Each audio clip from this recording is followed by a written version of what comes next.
Good morning. This is Jason Dean coming live at you again for another Film Fanatic show. The forecast today is pretty nice. The weather has been pretty mixed again, but tomorrow is the last day of summer. And it's the first day of fall, and it's my birthday too. So it's always funny how it all fits together. So I've been really, really excited about these upcoming videos I've been doing. I got a ton of movies on Saturday. I've talked about going to two different places and getting just a shit ton of movies, and it's super cool. So I've been slowly going through all of the movies. Very, very cool. Very excited. The movies that I got, it's a pretty big combination of movies that when I went to Opera House Video on Saturday, I went there Saturday during the hurricane. I went there in the early morning period when they had this crazy sale. I got a lot of movies that were mostly DVDs, but I got a few good Blu-rays. But it was a I don't know, probably more. It was kind of split, but probably more on the lines. Most of the movies I bought, I had seen before. Most of them, it's been years since I've watched them. There's a few I had not that I haven't seen yet, so I'm looking forward to seeing them. I'm looking forward to watching all of them, and I've been slowly working my way through them. So far some of the highlights. Oh, and then after I went to Opera House Video later on in the day, it was a impromptu trip for Chinese food to Bangor, and I went to Bull Moose and bought a bunch of other movies. So far, the shows I've done, I watched, and I did shows on the experience of finally getting Halloween on Blu-ray, which is just spectacular, and it was so awesome to finally buy it. And then the other movie I bought was Halloween Ends, which is a movie I actually really like a lot. And it's funny, that movie, I've seen it now 3 times, and each time I've seen it, it just gets better. And so I bought that on Blu-ray, and then I bought some really cool movies that I had not seen before. So on that Saturday night, it was cool because I watched both Halloween movies back to back, and it was a real interesting experience watching the very first one and then supposedly the very last one. And the Michael Myers, the Shape, the main killer in the films and in the franchise, where he is like, I think he's about 18, 19 in the first John Carpenter movie. And then the Halloween Ends, he's like 74 years old or something. So it was interesting. But, when I thought maybe story wise or cohesive along the lines of like watching something in concession, where it's kind of a cohesive storyline, would it be too much of a stretch? But it actually was great. It was actually really awesome watching both of those back to back. And yeah, and it's strange. I kind of came away from that experience, especially watching Halloween Ends, even though that movie is really kind of a departure. It definitely shakes things up as far as the the general storyline in the franchise, and really messes with your expectations. It's kind of bonkers. It's kind of crazy.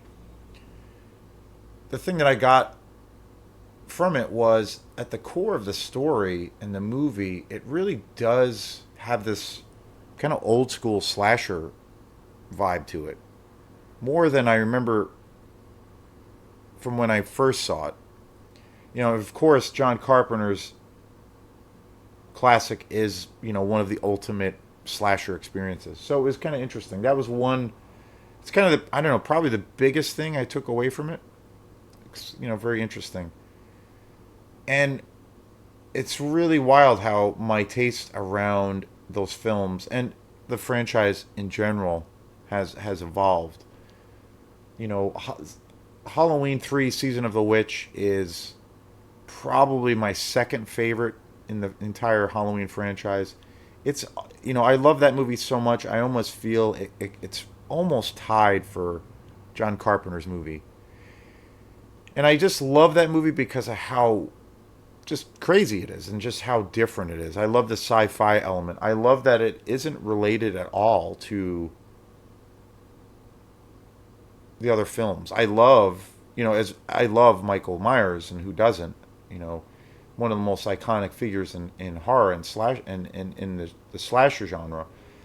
But I love that he's not in that movie. I love that. And I've discussed it before, but that movie was hated, and was a total box office failure when that came out. And Halloween Ends it's basically, you know, it's followed the same exact trajectory as Halloween Ends, as Season of the Witch, Halloween 3. It completely bombed in the box office in every way conceivably possible. It was, really, a lot of people hated that film. Most people did. There were a few people in the beginning when that film came out that did love it or like it a lot.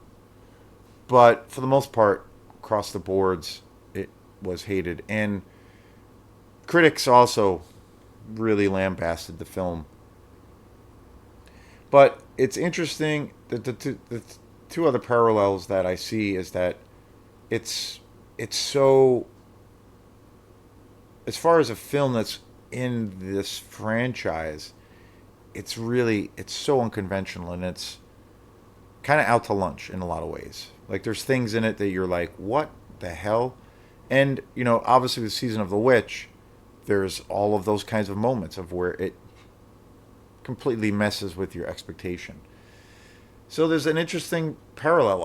To see where, if Halloween Ends will eventually find an audience, because Season of the Witch went on to become this huge cult classic, and it's really praised by people, years and years later. So it's interesting. So we'll see. It's an interesting trajectory. And I have been working my way through some other movies that I bought. Another movie that I just did a show on, which is one of my favorite Clint Eastwood movies, and that is Absolute Power. I love that movie to death, so I was really excited. Got it on DVD, but I'm so happy with having it.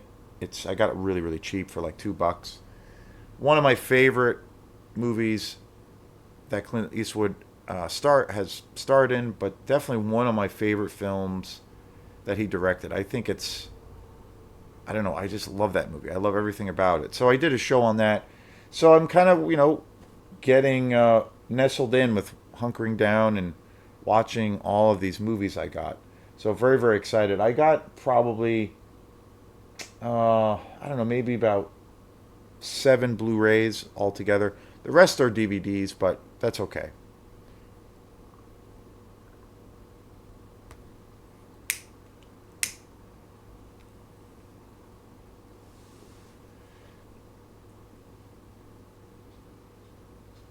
So today's show is on this movie that in all of my travels to my favorite shop in the universe, Bull Moose, I kept coming across this movie. And, for various reasons, these shops I usually go to the one in Waterville quite a bit. That's probably the main one. But lately I've been on this kick of going to the Bull Moose in Bangor. And, each shop, there's quite a few Bull Moose locations, and each shop has its own different thing, or more or less like a niche that it has, or a specialty thing. Some have a little bit more of a selection when it comes to music, and also with film. Some have a better selection when it comes to books, and then some just have more stuff that they sell, for obvious reasons if it's a bigger space.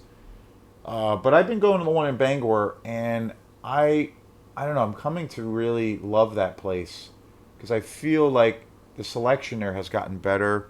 The movie selection has definitely gotten better when it comes to the horror exploitation world. I've noticed that there's more titles than I remember there being in the past. Their music selection is pretty decent too. The one in Waterville's got an amazing movie selection, but the music selection there has always been a little bit iffy. I don't know, for various reasons. But the movie I've kept coming across in my travels, and I finally saw it. I saw it again on Saturday. I was like, screw it, I'm just gonna buy it. Is The Living Dead at Manchester Morgue.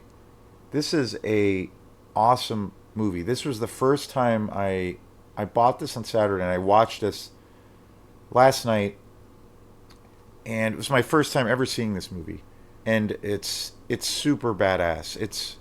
It's a really gritty kind of zombie horror exploitation movie. It came out in 1974. It's a Spanish film. This Blu-ray is spectacular. It it was put out by Synapse. Synapse is a pretty big company in the world of horror exploitation. They they specialize in most of these kinds of films.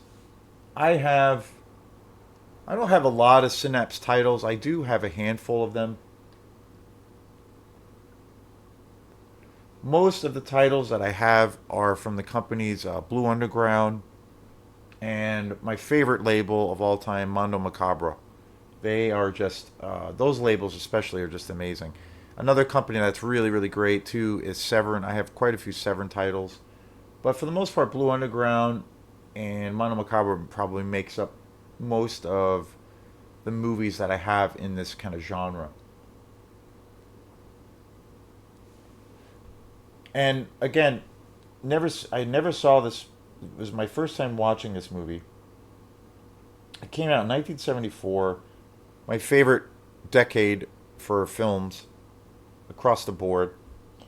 And it was directed by Jorge Grau, who is a Spanish director. And it came out in 74. And this movie is so atmospheric. I love the first feeling, the initial feelings I had when I was watching this movie was that it really has a very much I felt a Night of the Living Dead feel.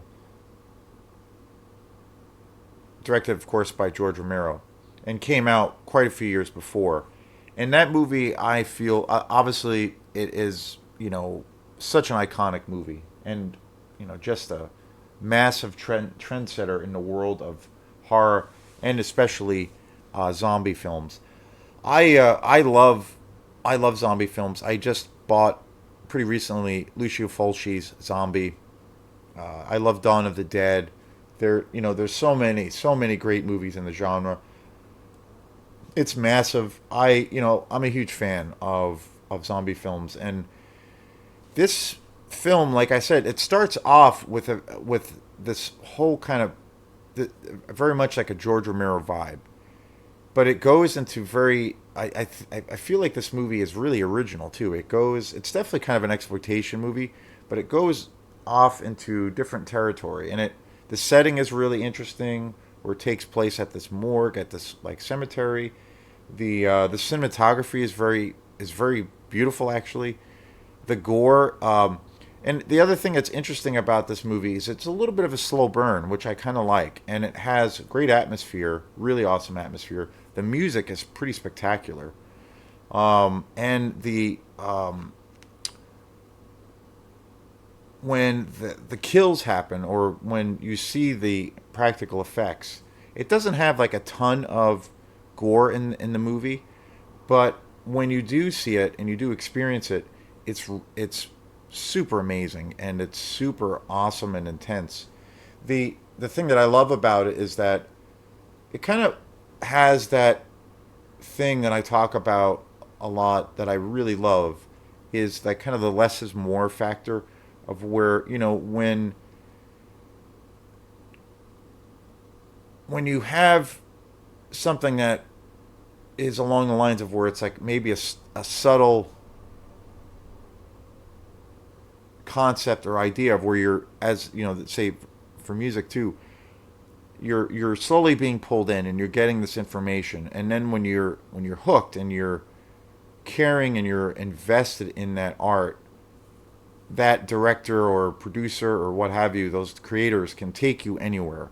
And when you do have moments of where it's, it's like a roller coaster ride, and when you do have those really thrilling, frightening moments, it really resonates with you.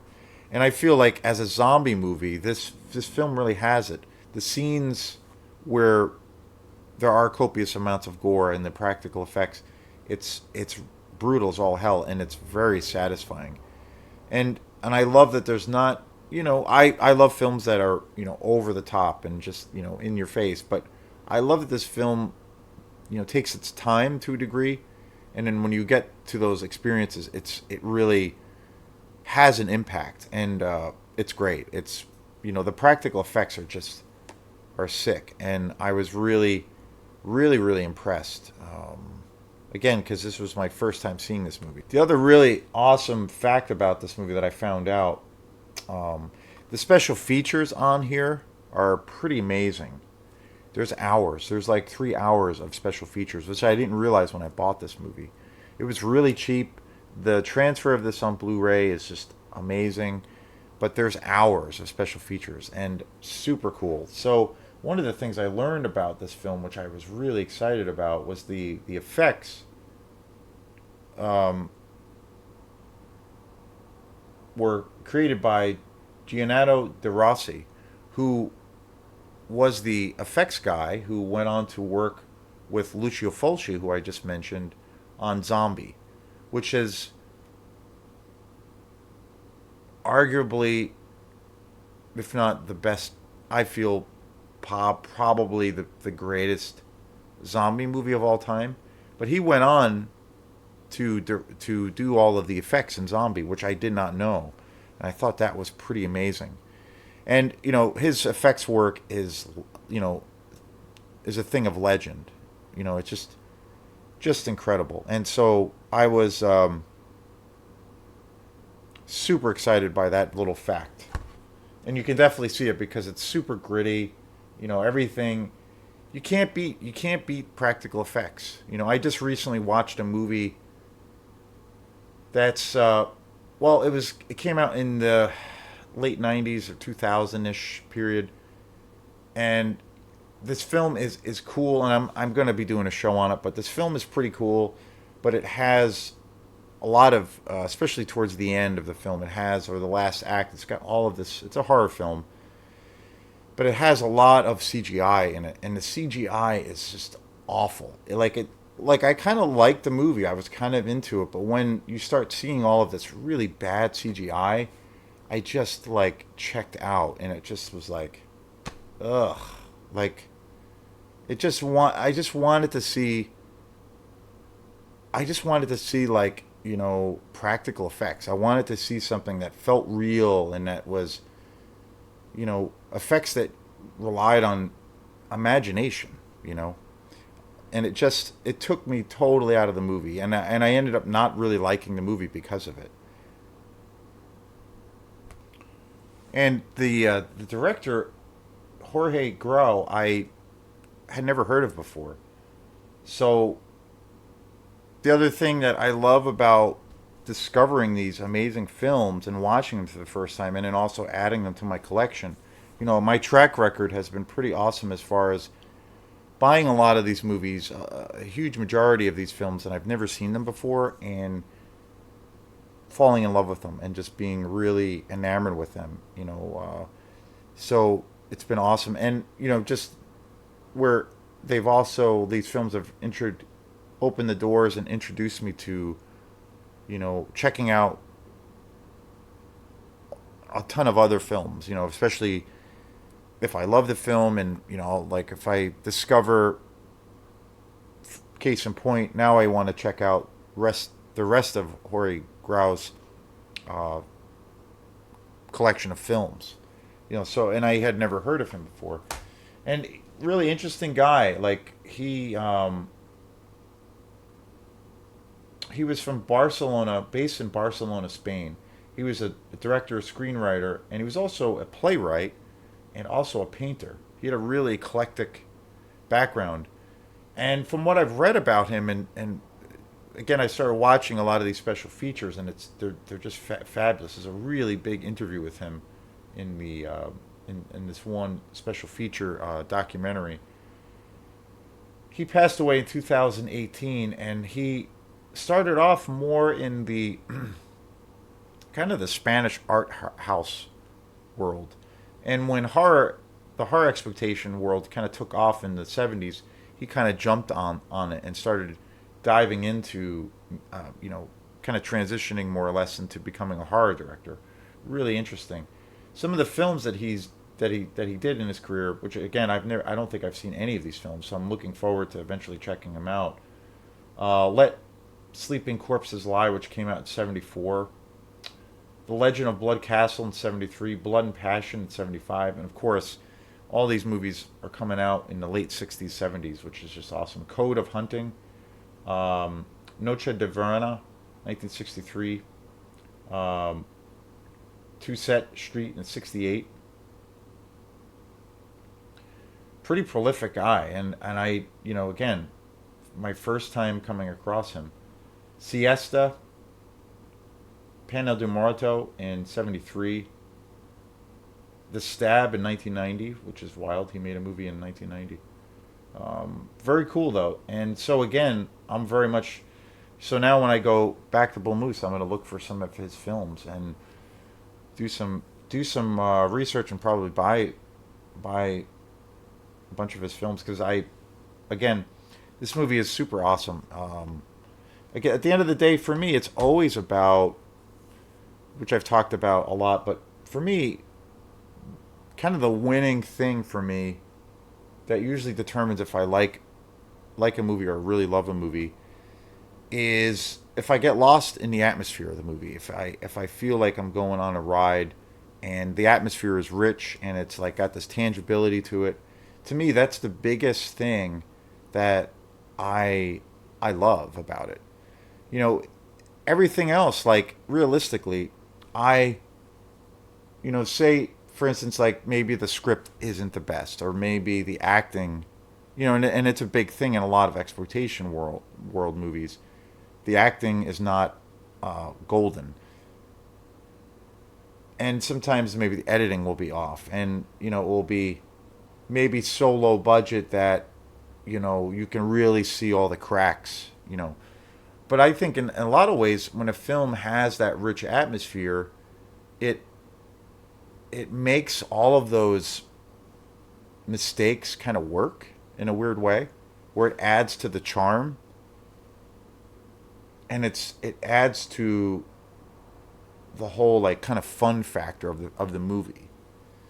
You know, my favorite Italian director, Lucio Fulci, the thing about his films that I just fell in love with is, I think, the biggest, for me personally, the biggest trait of why I love his films so much and why he's my favorite, European or Italian horror exploitation director is across the board. Like he's done so many movies, westerns. He's done the giallo thing. He's done all kinds of horror films. He's done the slasher. He's done a whole bunch of great slasher movies. But the thing across the board for me, even when he's done all different, ventured into many different genres or styles, is the atmosphere. I always get that every time I watch one of his films, whatever movie it is. It's just got this rich atmosphere. And when I kind of came to that realization that like that's what really does it for me, I started to pick up on that or think of that or be even more conscious of it when I watch other films, especially other films in the exploitation world, the horror genre. But in general, even if I watch a film that is like quote unquote a Hollywood film, if it doesn't have that kind of tangibility or tactile kind of thing, and like where it has a cool thing around this world building or this atmosphere, I generally, don't really, I can't get lost in the movie. But when it has that, even if the movie is flawed, I'll probably still love the experience. So it's really interesting. And this movie, Living Dead at Manchester Morgue, is all about that to me. It's really beautifully shot. There's all these great. There's some really great cinematography in this film where you have all these big panning long shots of like the English countryside, and it's gorgeous. It's in this. The whole film kind of takes place. As far as I know about this film, it's all Jorge Grau is a Spanish director, and his team that he worked with on this film, they're all Spanish also, but he used, from what I gather, mostly English actors. So obviously, and obviously his background being, a painter and just having a unique kind of background, and also, being more of an art house filmmaker, especially in the early part of his career, contributes to his kind of unique way of storytelling. So this movie has a very interesting look to it, and it has, to me, again, it's the atmosphere. It's really really great, and the the setting, the locations are really beautiful, and it has a very original kind of concept around it. So very cool. 1974, badass movie. I highly recommend this movie. If you love zombie movies, this is one of the better ones I've seen in recent time, and just in general, it's a killer horror movie. Beautiful atmosphere, super creepy. The design of the zombies, the effects, everything, just awesome. Music is just badass. So this is Jason Dean. So thanks again, and we will see you next time. Peace.